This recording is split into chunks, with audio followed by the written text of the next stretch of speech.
Happy New Year po sa inyong lahat at nandito ito po magluluto tayo ng biko.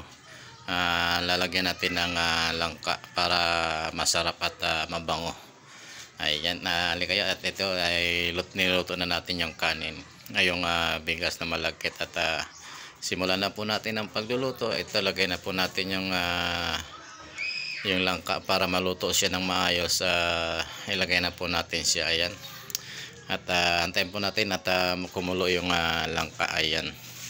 At Merry Christmas and Happy New Year po sa inyong lahat, sa mga kaibigan po natin na subscriber. Happy New Year po sa inyong lahat.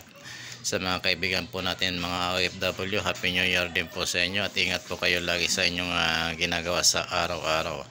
At kung saan bansa man po kayo naroon, ingat po kayo ngayon sa oras na ito. Ayan, advance Happy New Year po sa inyo lahat.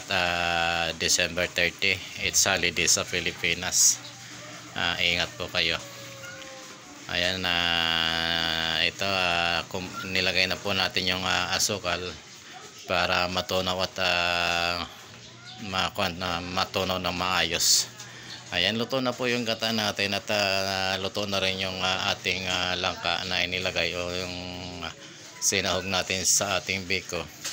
Kaya halo-halo na lamang po. Antayin po natin mamaya-maya na konti. Lalagay na rin po natin yung ating ito at ilalagay na po natin yung ating malagkit para mabilis pong makaluto tayo.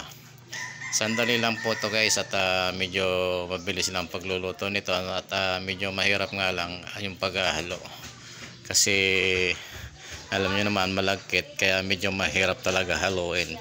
Tutulo talaga ang inyong mga pawis. Ayan, shout out po sa mga kaibigan natin dyan, at Happy New Year po sa inyong lahat. At happy birthday din po doon sa ating tita Alice. Happy birthday po, at sa advance happy birthday po sa ating kapatid kay Emily Quito nandun po siya sa Las Piñas. Bukas din po ang birthday niya. Halos January 1 na po ang birthday ng ate ko, kaya advance happy birthday. Sineselebrate ng buong mundo yung iyong birthday, kaya enjoy.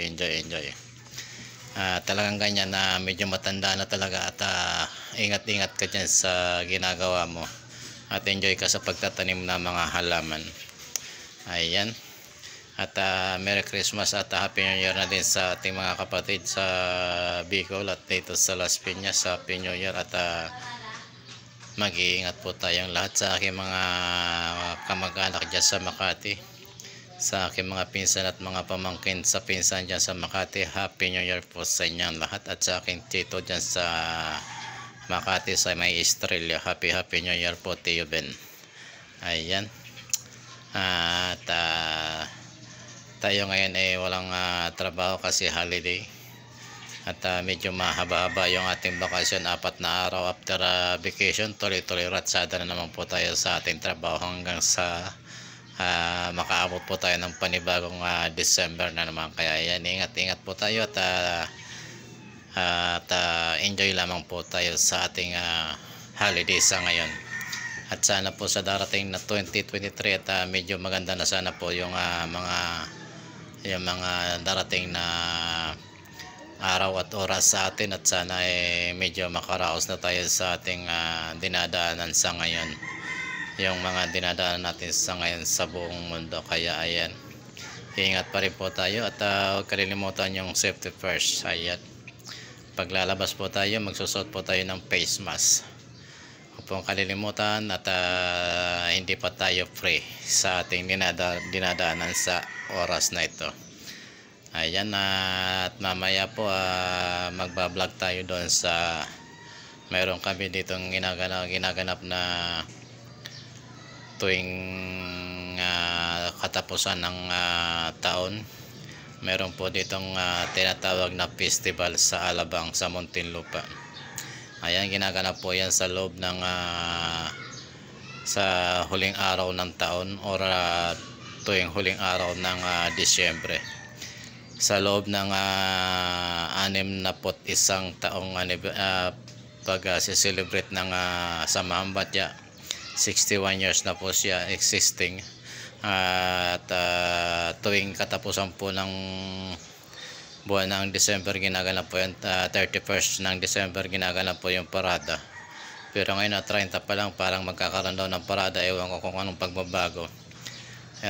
Remember, 61 years na in the making po yan, 61 years pang 62 po ngayon.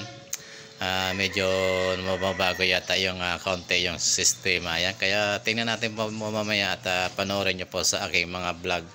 Iba-vlog po natin yan at manonood po tayo ng parada mamaya. At bukas po, hindi ko alam kung kailan ang yung tinatawag na band competition. Mayroong mga band competition po dito na ginaganap sa gabi po. Nagsisimula po yan ng alas 7 ng umaga ng gabi hanggang matapos po yan, kasi medyo marami pong kasali riyan. Minsan natatapos po siya umaga na ng January 1. Taon-taon po yun. Instead na maglasingan at magpaputok ng mga fireworks, ay doon na po nag-i-enjoy yung mga kabataan at mayroon pang patutunguhan. Ayan, yan po ay tinatag po nung panahon pa ng lolo ng aking misis. Ang dating kapitan po dito ay si Arsenio Buñez Sr. Noong panahon pa po niya yan na ginanap, sinimulan 1958 po yata sinimulan niya na samahan siya dito sa Muntinlupa. Kaya mamaya panoorin nyo po hanggang sa January po, magkakaroon po tayo ng mga post nyan sa ating YouTube channel at sa ating FB page. Kaya ayan, ingat-ingat po at salamat po sa inyong lahat, sa mga kaibigan po natin, mga OFW. Mega love shoutout po sa inyo at Happy New Year po sa inyong lahat. At ingat-ingat po tayo dyan at magkakaroon po tayo ng kaginhawaan din sa buhay. Basta always pray lang po tayong lahat at dasal-dasal lang lagi. At mga kapiling din po natin yung ating mga pamilya o mga mahal sa buhay dito sa Pilipinas.